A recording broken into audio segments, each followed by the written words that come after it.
Good afternoon, everyone, and welcome along to this afternoon's session.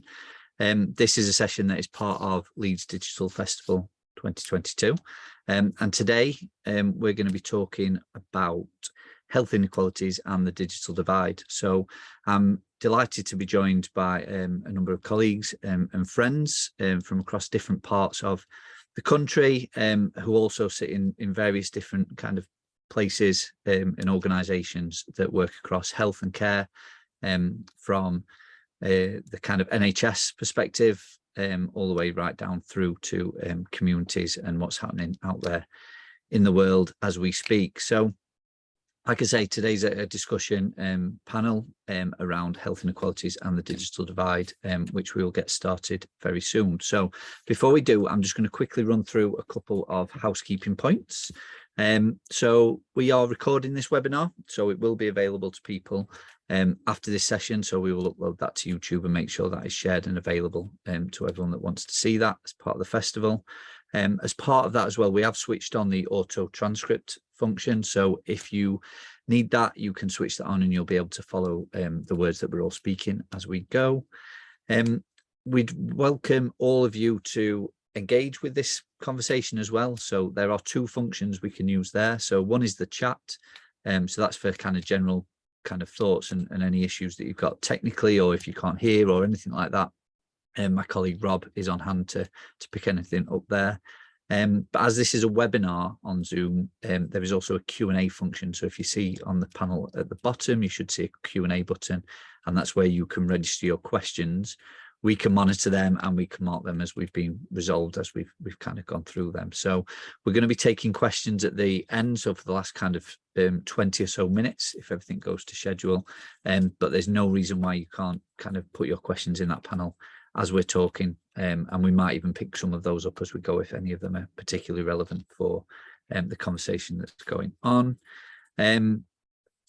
And after this session, just a final point to make, we will be sending out a feedback form, and we'd love to hear your kind of thoughts on the conversation, the kind of setup of this event and this discussion. So it'd be great to get your feedback on that. And throughout today, throughout the session and after, we'll be using hashtag Leeds Digi 22 to talk about this, and please feel free to kind of tag us in there as well. We're at Tweaks by Thrive, and I'll give you a bit more of an introduction to us in a second. Okay, so I think that's the housekeeping points. So we'll move on then. So like I say, really looking forward to this discussion. It's a really important and kind of poignant and very timely discussion, I think. And as we'll hear from the different people that are on this webinar today and the different speakers, we'll hear about all different perspectives and the different kind of priorities and things that are going on around health inequalities. And what we wanted to do is really shine a light on how the kind of digital divide, and when we talk about the digital divide, we talk very much about digital exclusion, kind of digital poverty, all these different phrases that you may have heard about. But what can we do to ensure that digital isn't kind of making things worse for people trying to access the health and care and the support that they need, and also the opportunities that digital provides us as well, because digital can play a real big part in helping us to kind of tackle health inequalities and make things more equal and more accessible and inclusive for people as well as they need. Okay, so that's what today is all about. We're going to go through some introductions actually. So each member on the panel is going to take a few minutes just to give you a bit of an intro to them and their organisation and the work they do. Once we've done that, we'll get into some more kind of in-depth questions, and like I say, towards the end of the session we'll have an opportunity to bring your questions up as well. So I will start. So my name's Tim Brazier. I'm the managing director and I'm a designer as well at Thrive by Design. We're a team that are part of the NHS, so we are Leeds based. We're kind of hosted by the Leeds and York Partnership Foundation Trust, and our team, there's 12 of us as a core team.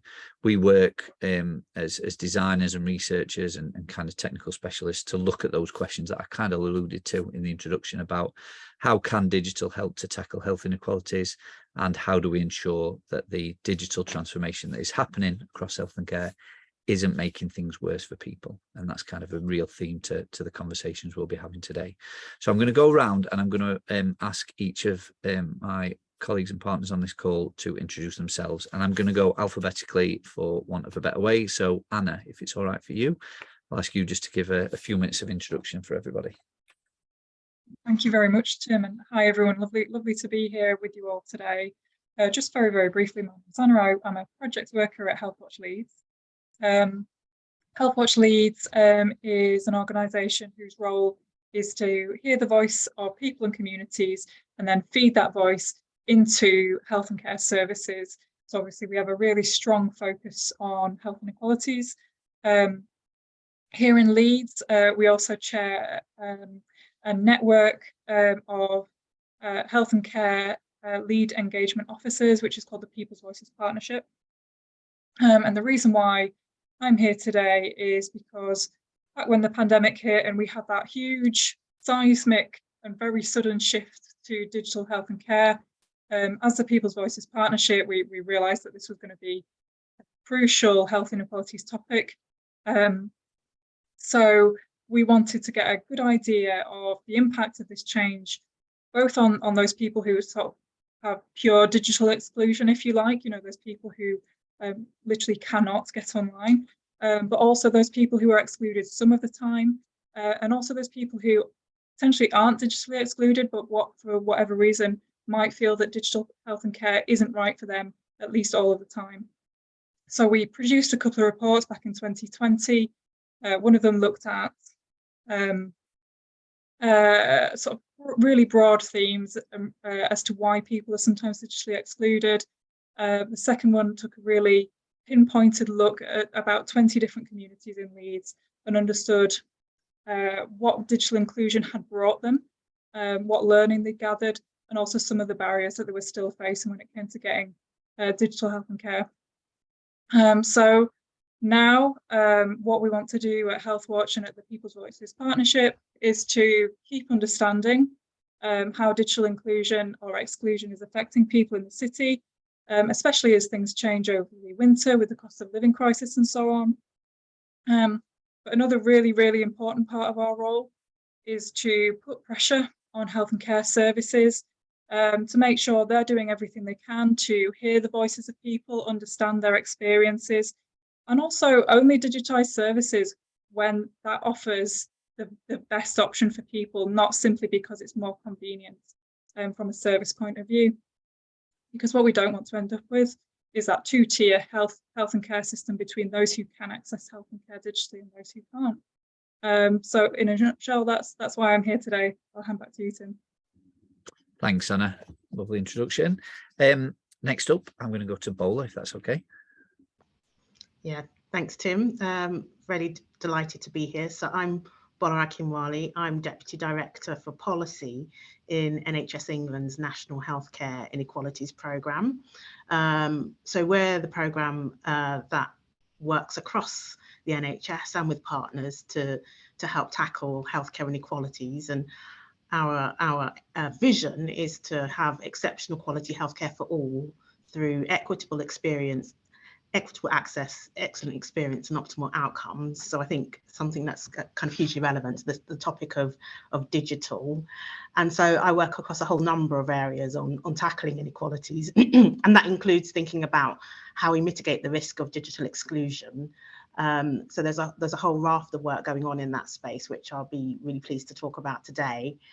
In terms of the policy backdrop, there's lots that's happened recently, not least a plan for digital health and social care, which was published by the Department of Health and which includes some commitments around digital inclusion. So those are really the backdrop to the work that I do around digital inclusion. I'll stop there. Thanks, Bola. Freddie, I'm going to hand over to you now, if that's okay. Yeah, hello everyone, and thank you very much for giving me the opportunity to present. So my name is Frederike Garbe. I'm a consultant in public health for the Improving Population Health team in the West Yorkshire Health and Care Partnership. So it's one of those new ICBs. I had a couple of slides that I thought I could quickly share. Let me just see if I can find them here though.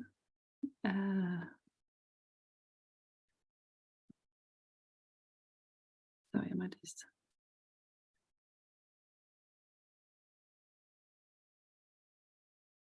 Try again. Ah, there we go. Sorry. Can everyone see that? Yeah, can see that. Perfect. Let me see if I, too many things opening up right. It might not.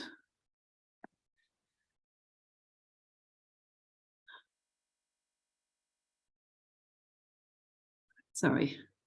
So yeah, I've basically, my team in the Improving Population Health team, we mainly deal with the inequalities in life expectancy or inequalities in health in general.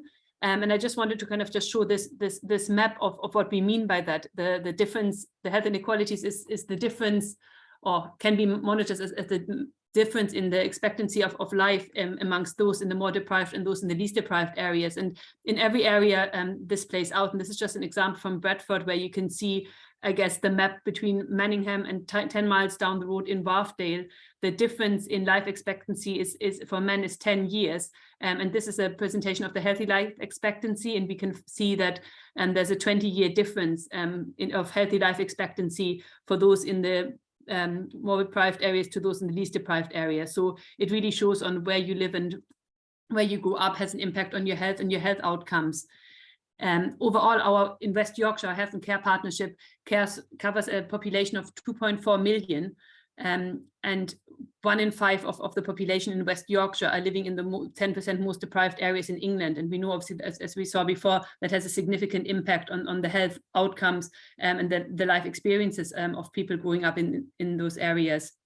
And we also know that there's inequalities in health outcomes that aren't just that related to level of deprivations in the area where you live, but also to kind of underlying factors or things you have, like severe mental illness. And we know people who suffer from severe mental illness die on average 15 to 20 years earlier than other people. So I think this just gives an idea of what we're talking about when we're talking about health inequalities.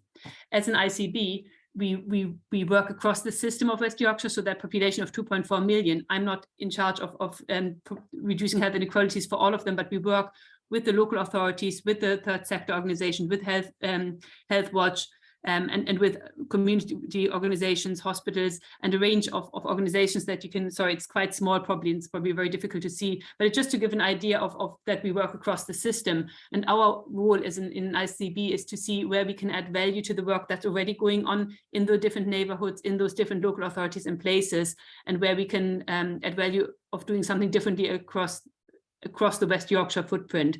So this is our role. There's the ICB, my work stream is one of many within that, so 1 of 5. And we also have a work stream around digital inclusion and digital transformation that we work very closely with. So our approach isn't just around digital, but obviously that has a key role to play as well. I'll stop sharing that. Apologies that it took a while to start the presentation. No need to apologize, Freddie. Thank you so much for sharing those. I think that just gives some amazing context and kind of background for this conversation as well. And we've already had a question if we could share those slides as well. So yeah, really, really important, which I'm sure we'll be able to do after today's session. And now over to Raheem, if that's all right, for you to do your bit of an intro. Yeah, sure. Raheem Mohammad, Hamara Health Living Centre based in Leeds. So we are a charity based in one of the most deprived areas of Leeds. Our aim is to tackle inequalities and disadvantage and improve the lives of Leeds. So some really good stats there, Fred. I really appreciate you sharing that as well. So yeah, Hamara, we do a lot of work, and we try to leave nobody unsupported. So we do a lot of work with the elderly, the youth, adults with learning disabilities, and we've been running for over 20 years, and our work now is needed more than ever. So we are doing a lot of work with other charities, organisations across Leeds. We are seen as one of the main anchors in Leeds as well in regards to charities. So we're very much at the forefront of the communities that we serve, and we ensure that we are community-led. So we have a lot of focus groups. We have a lot of committee meetings with the local residents to ensure that they are a part of what we do. And digital exclusion is huge currently now, as you can all imagine as well, especially during the pandemic. We decided to go online as an example, and we soon realized that no one has Wi-Fi at home or a device. So we immediately thought of ways to raise our voices in the council to say, look, there's a huge need here. you're going to have thousands of families without any sort of access to support. What can we do? And I will share more information later on down the presentation, but that's us in a nutshell. Thank you.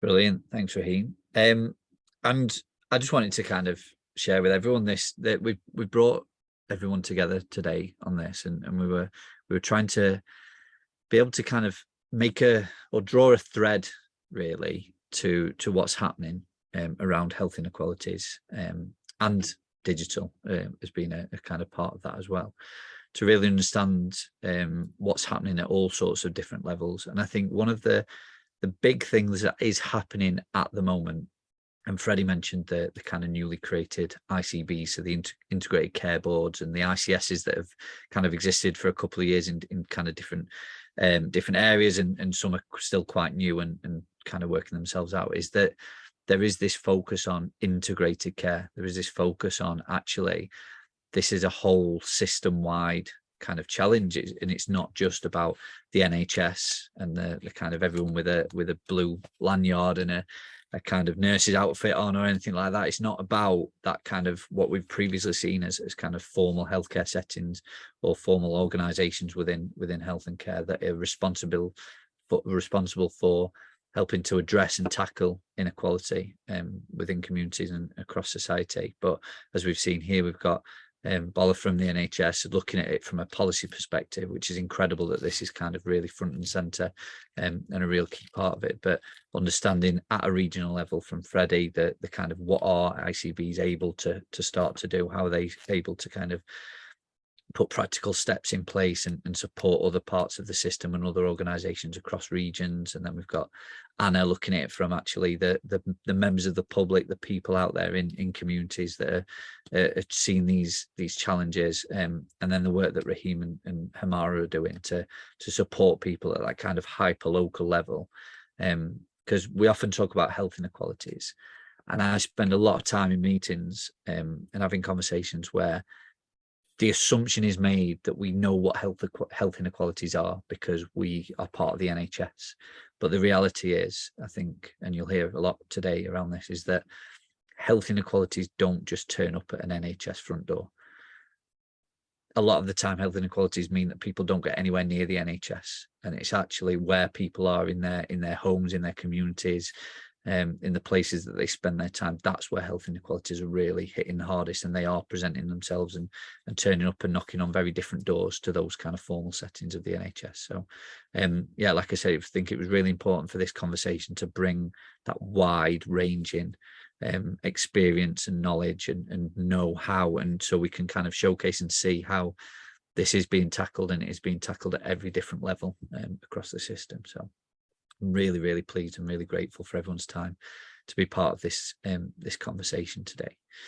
Okay, so we're going to get into, we're going to spend the next kind of 20 minutes just getting into some more detailed questions. And I've got a question for each of our panelists to kind of go into a little bit. And then, like I say, there might be a bit more of a kind of cross question, and we'll get into some Q&A from the audience as well. So first up, this is a question for you, Bola. So, how are colleagues working nationally, so NHS England and other kind of parts of the system, that are focused on health inequalities, and how are colleagues that are focused on digital working together at that kind of national level to understand digital inequalities, digital health inequalities, and actually start to tackle them and start to make a difference from a national perspective? Thanks, Tim. So really interesting and important question, because as we've just been saying, health inequalities, they're complex, they're multifactorial. The way in which we see and experience inequalities is in so many aspects of our day-to-day lives. We can experience, different aspects of our social position. And so it plays out in so many different ways, this kind of, I suppose this inequality, this stratification in society. It affects the NHS, but it affects so many other aspects of public service too.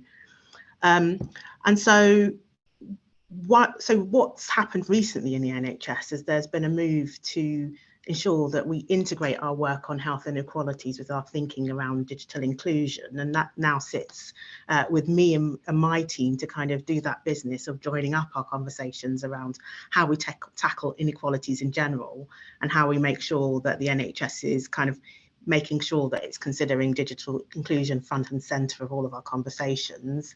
And that really started a kind of, probably about 18 months ago, following the Laura Wade-Geary review, which was looking at kind of transformation of NHS bodies. And she really identified the need for us to be considering these issues around digital inclusion and health inequalities in a more integrated way, but also to kind of be putting people and citizens at the heart of our conversations and our thinking around digital transformation. So that's been a really positive move. And in my introduction there, I talked about the fact that there was a digital health and care plan which was published in June this year, and it's quite an interesting read because it sets out, I suppose, a vision for how health, social care, technology sectors can work together on digital transformation. But within that, really clearly, the importance of thinking about digital inclusion as part of that transformation and the things that we need to do to get there.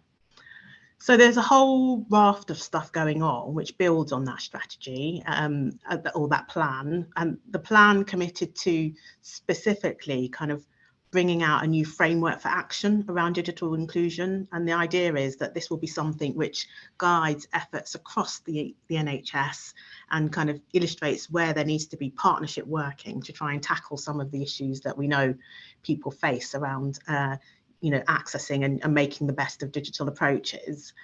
And I think that comes from a recognition that, some of the issues are very much about the material barriers. So people may not have, the money to access devices or data or things like that. But actually it's more complex than that. Sometimes it's about trust in services, which mean that people just prefer not to use digital approaches. Or sometimes it can be about the kind of the physical location, for example. So if you live in overcrowded housing, maybe having a video consultation is, not the ideal thing for you if you need privacy in that call. So I think it's about thinking holistically about people's social circumstances, as well as, their internal psychological motivations to think about, well, actually, how do we respond in NHS services and how do we do that systematically across the piece?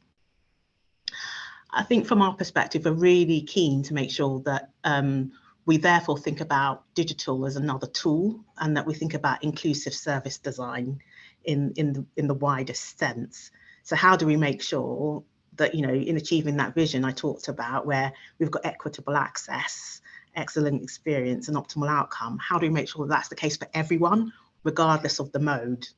And I think in practice, what that means is making sure that we absolutely make the best of digital approaches where we can, because there are so many tremendous benefits for lots of groups in the society of using digital technology and approaches, but equally recognizing where actually digital might be challenging for some, and we need to have other mechanisms or support in place for those who can't take account of digital.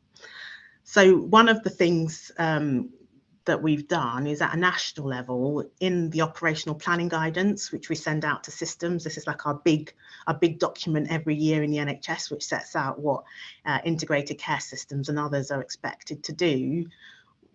We've set out a number of themes for tackling inequalities, and mitigating against the risk of digital exclusion is one of those themes. And we set out some kind of practical considerations which should be considered within that. So that includes, for example, offering face-to-face appointments and things to people who can't use remote services. It also includes a focus on making sure that we're much better at our data collection, so that we know who's accessing care through different modes, and that we do that in ways which enable us to understand by a whole variety of characteristics. So, ethnicity, deprivation, but also some of those groups who are hidden. So we know, for example, that some inclusion health groups or socially excluded groups like homeless people experiencing homelessness, or asylum seekers will often not necessarily be recorded in data, and will find it tremendously difficult to use some of the digital approaches that are being advocated. And then I think the broadest thing is that really we just need to take account of at the basic level how digital transformation affects access for everyone. Because that's the first step in making sure that people have got good experiences and that we can drive the outcomes we want. If people aren't actually accessing healthcare in the first place because digital approaches present barriers, then we're never gonna tackle inequalities. So I think that's a key thing. And so in the framework which will be coming out next May on tackling digital exclusion, what we'll be doing is kind of setting out some areas where we think there's opportunities for partnerships across systems for this, and this will include things like making the most of population health analysis so that we identify those pockets of deprivation or exclusion where people are facing difficulties, but also making sure that we really make the most of community-centred approaches and partnerships, because we know that the answers, the solutions will really lie in communities if we ask people and engage and empower people in the right ways. And there are so many tremendous opportunities. I'm sure we'll hear about some of them that we can use to do that in a meaningful sense. And then final thing, just to flag, is that of course kind of leadership is really important. We need to make sure that leaders across the NHS at all levels, from executive board level right down to kind of practice managers on the front line, have the knowledge, the skills and experience to talk confidently about this issue of digital.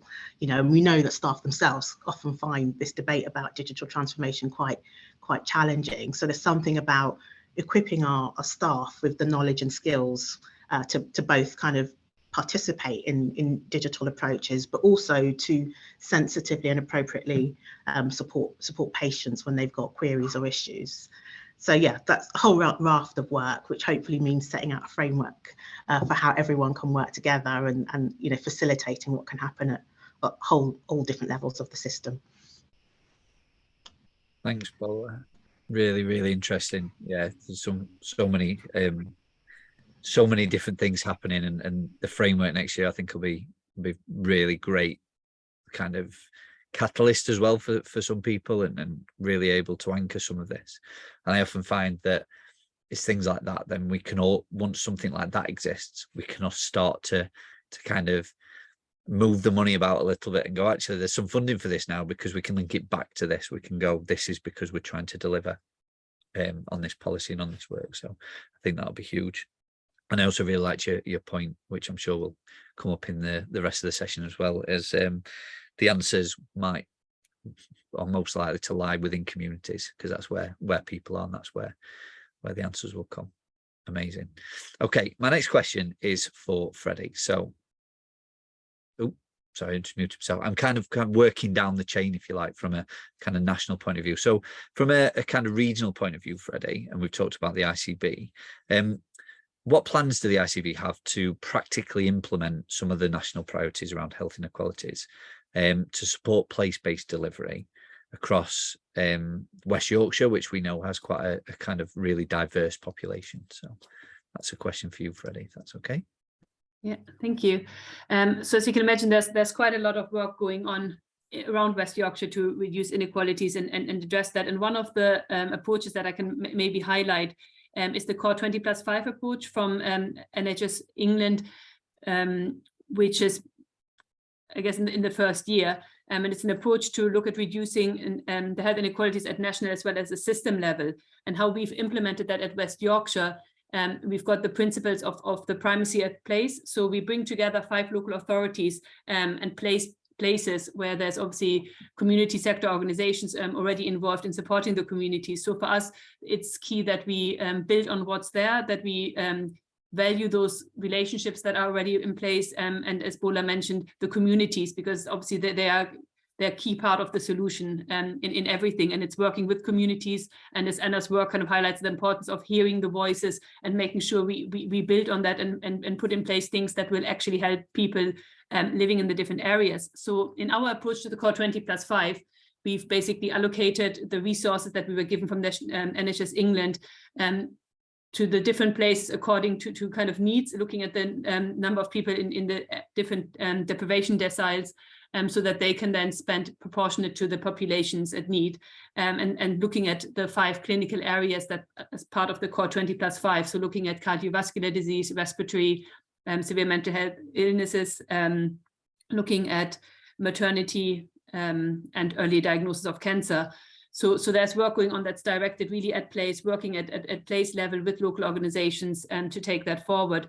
And then there's other work that we're going to be doing across West Yorkshire, across that footprint, as Bola pointed out, for inclusion health groups where there might be specific complex needs and where maybe there's variation in the numbers in the different areas. So where there's an advantage of doing something across the bigger footprint and at scale. And we're also kind of taking a bit of a role around supporting education and capacity and capability building across the system. So that's the approach that we are taking in our ICB from our team. But there's also obviously a lot of work going on across the ICB in addressing health inequalities. And for example, the link to digital. So we've got our digital transformation project going on. So there's a lot of work around that. Obviously working with Thrive by Design, looking at different schemes to support the digital inclusion, and also really think, as people have raised here, what does that mean? How do we make sure it doesn't turn into a two-tier health system? How do we harness the powers of digital in a beneficial way, but also making sure we don't leave people behind, or we create that tiered system? So it is really, really challenging. And again, inequalities and how we address inequalities and how we make sure we hear what people are saying and what health service people want, and recognizing that obviously the health service is only one part of what keeps somebody healthy, and really the importance of recognizing that we need healthy environments and healthy communities and healthy places to keep us all healthy, and thinking about education and that wider remit as well, actually. So yeah, that's I guess the approach we're taking around the core 20+5, but also recognizing that there's wider work going on across the organization and different work streams to look at that. Thanks, Freddie. And we'll come on, I think we'll chat about the core 20+5 as well. It'd be good to share some stuff around that if people aren't aware of it as well, because it's again another great framework to help really focus around health inequalities, and some great resources around that as well that we can share. Fantastic. Thanks, Freddie. Next up, Anna, I'm going to ask you a question, if that's all right. So you obviously mentioned the work that you do at Healthwatch Leeds, in kind of understanding and hearing the voices of people out there in communities around health and care. So what are you seeing and hearing across Leeds that brings you hope around how we can bridge that digital divide and start to provide that equitable access to health and care that we've talked about so much so far? Yeah, absolutely. To me, yeah, I would say in terms of what gives me hope, I would say there has been a lot of amazing work done in Leeds over the past 2 years. We've been incredibly lucky at Healthwatch doing this piece of work, because we've had a front row seat of all the, of 2 things really. Firstly, in Leeds, we've got an organisation which is run by Leeds City Council called 100% Digital. And that's been a brilliant sort of focal point for all the digital inclusion work in the city.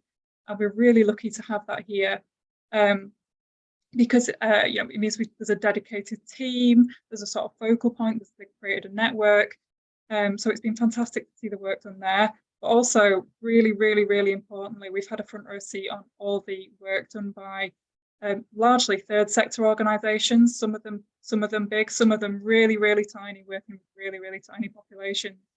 Over the pandemic, a lot of the emphasis in Leeds has been on those third sector organisations getting out into communities and doing that day-to-day work of getting a person onto a computer, teaching them how to use it, even in sort of really basic functions, then coming back a week later and showing them again, because as we know, it's a long process. So it's been great to see the massive strides that have been made in all kinds of different communities, through everything from sort of classic mechanisms like lending schemes, device lending schemes, but also really, really innovative work, which is, just to give you one example, organisations working with people with dementia who now can use devices both to access health and care and also to get a lot out of their sort of wider lives, to connect with the loved ones, to access really entertaining material. that really makes a difference to the quality of life, especially during things like lockdowns and so on. So that has been a huge source of hope in the city. And I think it's really good in Leeds that we've got this sophisticated understanding that you can't expect people to come to you to be digitally included. You have to go out to them, into the communities, into the places where they feel comfortable. And that's absolutely been the approach over the last couple of years, and that's been brilliant to see.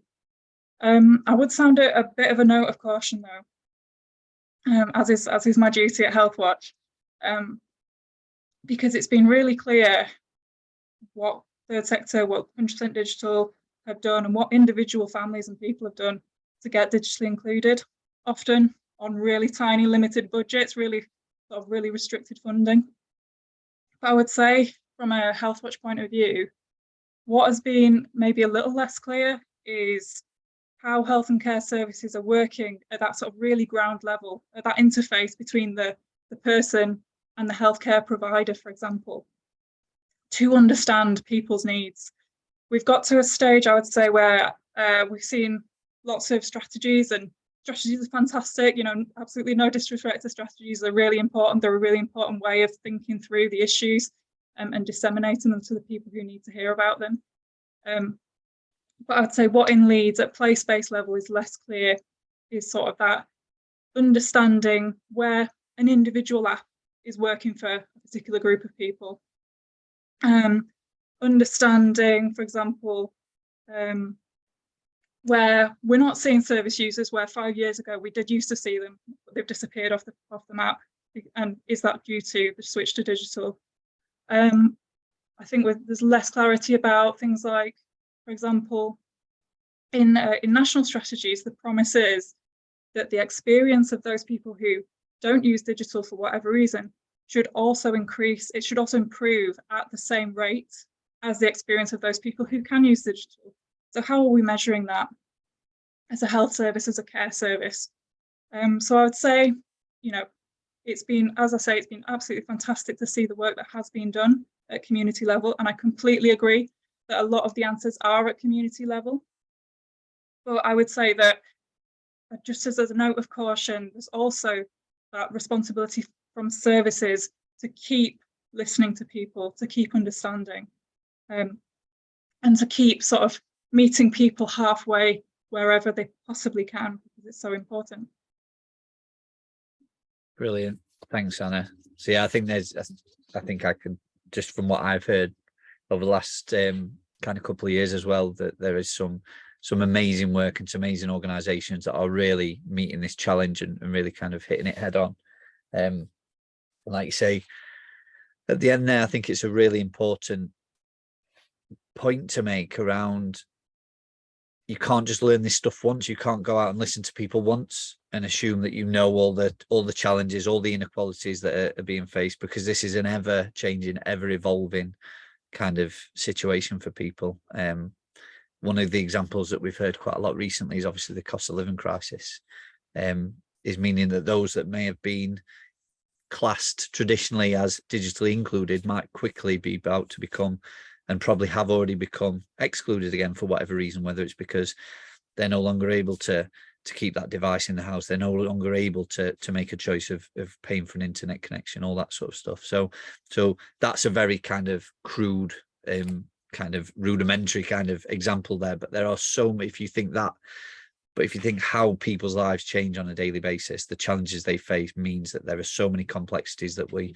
still don't know about. So we need to continue to listen. We need to continue to ask those questions. And like you say, meet people halfway, go and spend some time where people are, where they're experiencing those inequalities, so we can truly understand not only the inequality when it's kind of faced, but also the context around that, which I think is massively important. I can just jump in there very, very quickly as well. I just wanted to add that if we want to continue to rely on community organisations, we need to bear in mind that they're being massively affected by the cost of living crisis as well. So they need support if they're to continue doing this fantastic role that they've done so far. Brilliant. Thanks, Anna. Which I think brings me really nicely onto a question for Raheem. So my question for you is, what does all of this look like in the community? How are digital health inequalities presenting themselves? What are you seeing on a daily basis within your organisation? Raheem. Yeah, thank you, Tim. And Anna, thank you for your input. It's really appreciated. But yeah, I think you've always some very valid points. Community setting, we are stretched from a delivery point of view, but you know the team across Leeds really do come together to tackle these sort of inequalities, in particular digital. So we work very closely with 100% digital Leeds, and we are based as a digital health hub.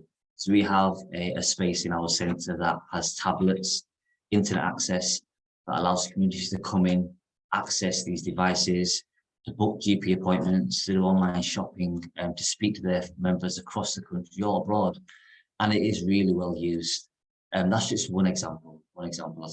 So during the pandemic, very responsive support needed. We had to get devices out to people and internet dongles. The reason being, as you know, during the pandemic, as Anna mentioned, there was a lot of reliance on third sector organisations for food support, for digital support. We were very much on the front line. So we found this gap of no devices and no internet, and we very much got some funding, and we sent out around 50 tablets just in our local community to ensure that our members are accessing our services online. But we soon realised that also the education system where kids were receiving education online, and again, there was no support at home for them as well. So the last 2 years have been a massive gap between those who have devices and those who don't have devices. And I think it's still growing. The gap's getting wider. Due to the rising cost of living, people are choosing between paying for their internet or buying a device or paying for food. And what would we all do in that situation? We'd actually buy food for our families. So, you know, we are a cultural food hub that provides food to the whole of Leeds, have very small grassroots organisations. We are part of the Health Inequalities funding from the NHS because we have these organisations that are very much on the ground, speaking to us, speaking about their difficulties, their health inequalities, and we are very much that voice for these very deprived communities in Leeds. But just to kind of just talk more about it as well, we are seeing a lot of people requesting devices to be sent home. So they, for example, we have families that only have one device per family of 5 or 6. We live in an area of Beeston, we're based at, where the 2-bedroom terraced houses, where they're overpopulated. There's not much space, like Bola mentioned, to have them private consultation rooms. So we are setting up a small room in our centres to provide that space for people to have them confidential chats. But we, again, just to give an example of what we are doing across the board, we are aiming to get the NHS staff in our centre so they can very much see and live the community, see the needs firsthand. And we are working really closely with NHS staff across our region to ensure that they are part of these decisions from the ground up, not from the up coming down. Brilliant, Raheem. Thank you. I think that last point that you just made there as well is kind of bringing a bit of a thread that's kind of come through some of the other mentions around bringing people into that space, into that situation, working with the kind of local NHS kind of staff and providers to go, come and spend some time here, come and see and feel and breathe it for yourself, and you'll be able to start to understand all those other things. Because like you say, I think Bola, you were saying at the beginning about those kind of obvious kind of things that you think about when you think about people who are digitally excluded, around the devices, the connection, just the skills and things like that. But when you put it within a context of something like health and care, there are so many multi kind of faceted different factors and reasons as to why it's not accessible to people or not inclusive to people. And just that example of just not having a private space to just be able to go and have what can be quite a sensitive and private conversation needed in these situations is a huge kind of barrier to people being able to access the health and the support and the care that they need where they are. So yeah, brilliant. Thanks Raheem. Okay, so we've got lots of conversations and questions happening in the chat and in the Q&A panel, which is really great. I'm going to go through a couple of them just now, just to kind of summarize and kind of pose some of the questions to the panel. So if anyone on the panel wants to kind of jump in and ask or answer or add any kind of points to this. So the first thing that's come up in the chat, which has kind of broken out into a bit of a conversation, which is brilliant, was Chris Naylor, you kind of brought up the point quite early on in the conversation around what kind of legislation there is around digital accessibility and inclusion and things like that, because we see there has been and there is and there's been for a while a lot of kind of legislation around physical disabilities and physical access and all that sort of stuff to people. But as you've quoted some great stats in there as well. So are there no official laws or online accessibility as there are with physical disabilities? And there's been all sorts of back and forth on that. And the thing that as soon as you mentioned it, that sparks like my thought was the Equality Act of 2010. And the reason why that is because within our team, we've a colleague of mine, Ali, who I think might even be on this call listening, has been looking at that and kind of raising that quite a lot recently. And we're starting to see where actually there is legislation, but it doesn't mean it's being followed. It doesn't mean it's actually being enacted upon. It doesn't mean that people are feeling the necessity and the need to actually adhere to that legislation and adhere to that work. So I think there's two things in there. Is, does the Equalities Act go far enough? I think there's, again, some really good points made in there. Are there other kind of vehicles and other kind of ways in which we could kind of push for that? And then actually, how do we police that? How do we govern that? And how do we make sure that these things are picked up and kind of put in place? So I'd be really interested, Chris, because I think you've posed the question there in how we could bring people together to have a kind of wider discussion about that and bring everybody else's kind of experience and understanding and expertise together to really hone in on that topic, because I think it's a really important one about making sure we have a kind of legislative kind of thing to hang on to and to really push this forward with, because like I say, I think it can be passed over quite easily if we don't have things like that in place and kind of reasons to do that, because what happens to people if they don't follow that legislation and things like that. So we really need to understand and kind of make sure that this is front and center for people. So thanks, Chris, for kind of bringing that up in the conversation. Another question in here was... Can I come in on that point, Tim, as well? Oh, yeah, go for it, yeah. Yeah, because I think the Equality Act 2010 is a really important framework. And as everyone knows, it sets out the protected characteristics, sets out that you need to have due regards to kind of considering particular aims in relation to equality. The other thing that's really important from a health perspective is the Health and Care Act 2022. So it's just come into force in June. And that has a general duty in relation to health inequalities. It requires, for example, integrated care systems to kind of have due regard to kind of reducing inequalities in access and outcomes of NHS services. So, of course, when we think about digital transformation, that is very much an issue where we need to be thinking about, both access and outcomes. So I think there are legislative frameworks that we can apply when we're thinking about this issue. But with the law, it's quite specific in its mention of due regard, because, it's quite difficult to make blanket statements about what people must do in all circumstances. So there's that flexibility there to make sure that people consider things proportionately. So what that means in practice, I think, is that at a national level, we've got a real job to do to kind of help people understand what the law means and what sensible looks like. So, for example, one of the things that we're doing on the back of that new legislation in the Health and Care Act is some guidance about what it means in practice for NHS bodies. So that will be coming out later on in the autumn.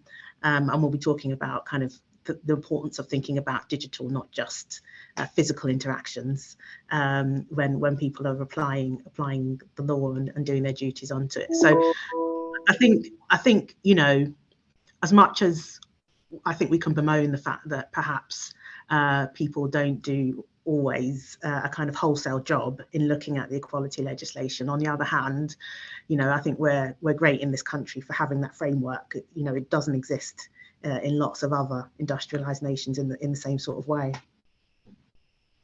Thanks, Bola. Really great to put in there. Freddie, go, you've got your hand up, go for it. Yeah, just to add on that obviously as an organization, we do aim, or I guess it's a requirement for us as well, to make sure that everything we post is accessible. And I appreciate that probably it's not as far as it should be, and it's not perfect, and obviously it's a work in progress, hopefully, and definitely trying to do that. But I think it's really important to recognize that it's not just for well, not that it's sorry, maybe I should say it's for patients as well as for our staff, because obviously we want to be an inclusive employer, and I think often some of these barriers also are barriers to our own staff, or to people becoming our staff. And I think we're really keen, especially in West Yorkshire, to have a really inclusive workforce that represents the population we serve. So I think it's doubly important that we take this learning on, and all these comments are really, really useful. While we are trying to achieve that, there's always more we can do to really make sure we get this right, or as right as possible, to make sure we don't exclude people, because I think it's in our own interest to obviously make sure we include everyone, and are an inclusive employer, as well as being inclusive to our patients we serve in our community. So yeah, we're really keen, and obviously appreciate if it's not perfect yet, but hopefully we're moving in the right direction. Brilliant. Thanks, Freddie. I've got another question that I'm going to ask and kind of mention out loud. So this one came from Karen Hennessy in there. So are there any current initiatives which are actively supporting equitable access, especially for those who don't have the funds for the required hardware or Wi-Fi? And this is, I'm going to just open that up to the floor. Does anyone have any kind of answers or knowledge of any initiatives that are actively supporting that equitable access? I know it's come in there, Tim. Yeah, go for it. I would say on a Leeds level, I can only speak for this city. I would say there are loads and loads and loads of initiatives, but they are often linked to very small pots of restricted funding, and they're run by very small organisations. The upside to this is that often they're quite tailored to a particular population, and that's really positive. It's about sort of getting that population the support that's really tailored to its needs. But the downside to that is that it can sometimes feel quite piecemeal, and there's that question about those people who will probably never engage with their local third sector organisations. Where do they go? So I would say that yes, there are loads of initiatives, but then from my perspective, there might be a bit of work to do in kind of linking all those different initiatives up to form a sort of really coherent whole. Thanks, Anna. The one thing I'm aware of is Good Things Foundation. So if you're not aware of those, they're an amazing national social and digital exclusion or digital inclusion charity.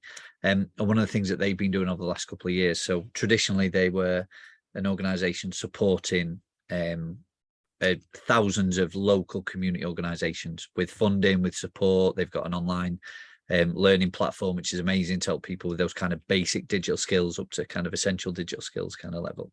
But over the last couple of years, they've really started to pull on that kind of national perspective and bringing in some really big organizations actually over the last couple of years, so big kind of players in data and devices and things like that. So there is now a thing called the National Data Bank, and I believe there's also the National Device Bank as well. So they're two initiatives that are trying to answer that question really, and just go, how do we stop this being so piecemeal? How do we stop it being so kind of finite in small chunks of funding, things like that?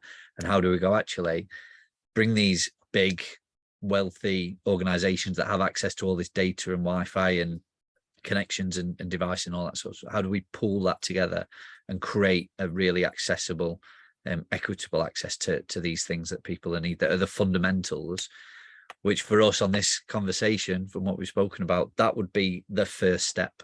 It doesn't solve everything, then it just gives everyone a bit more of a, hopefully at that point, a bit more of a level playing field to kind of do all the rest of the work that we need to do to understand the other complexities on top of just the barrier to having a device in their hand and a connection that kind of gives them access. It's all those other challenges on top of that. But yeah, I think it's a huge step in the right direction to try and solve that at a systemic level rather than that kind of smaller kind of piecemeal way.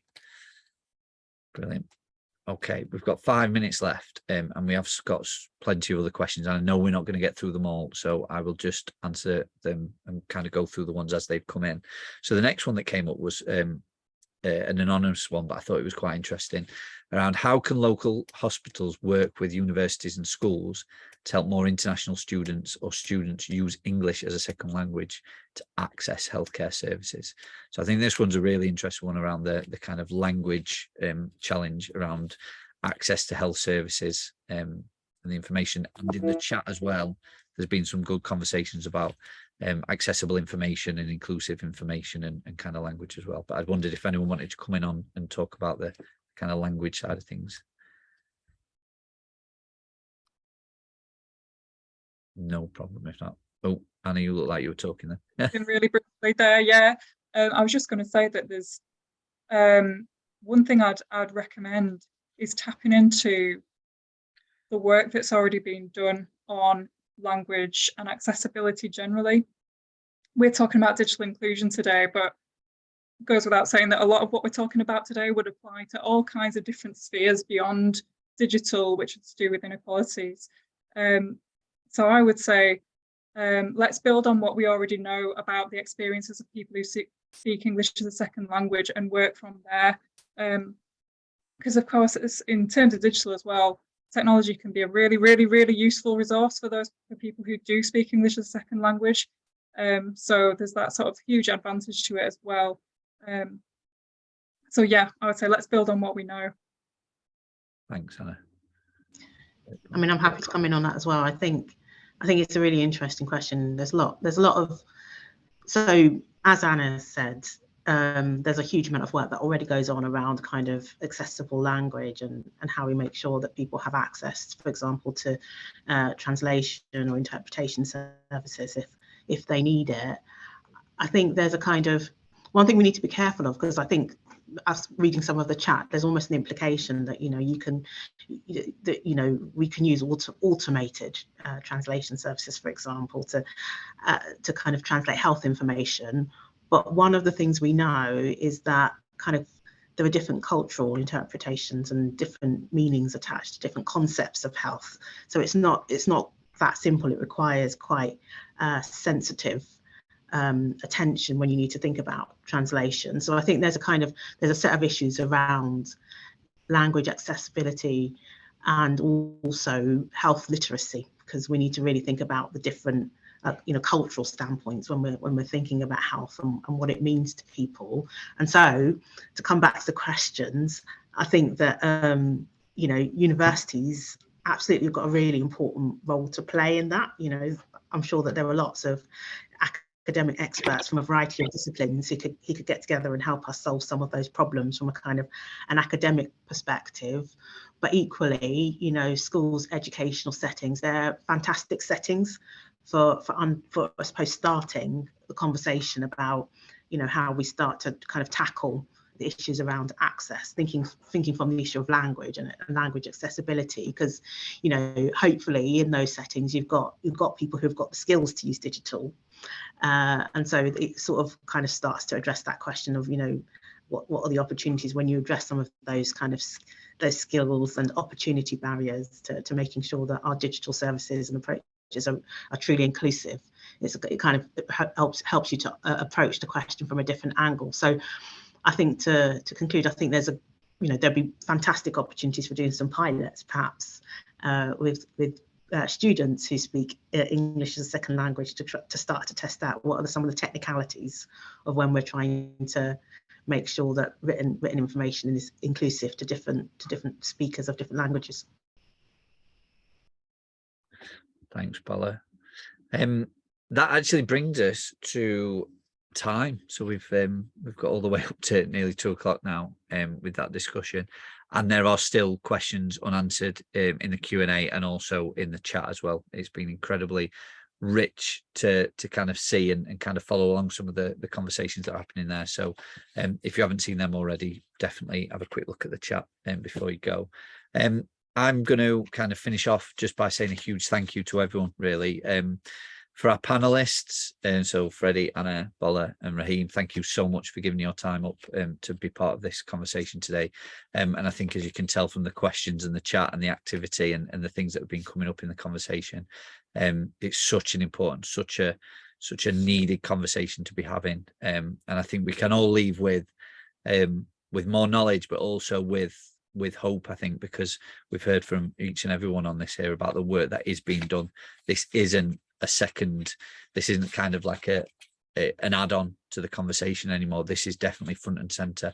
Health inequalities, digital inequity, all of this is front and center from a policy level at the national level all the way through the system. So I think we've got a lot of hope here that we can, and the work that he's been doing is going to address inequalities and is going to start to bridge that digital divide even more. So yeah, huge thank you to all of you for being part of this conversation, and to everyone else out there who's joined and took part in the chat as well, and just listened. I really hope that it's been useful to you, and hope it can help in all your work as well. So thank you everyone for being part of this, and that's it from us. I'll hopefully speak to a lot of you soon. Thank you.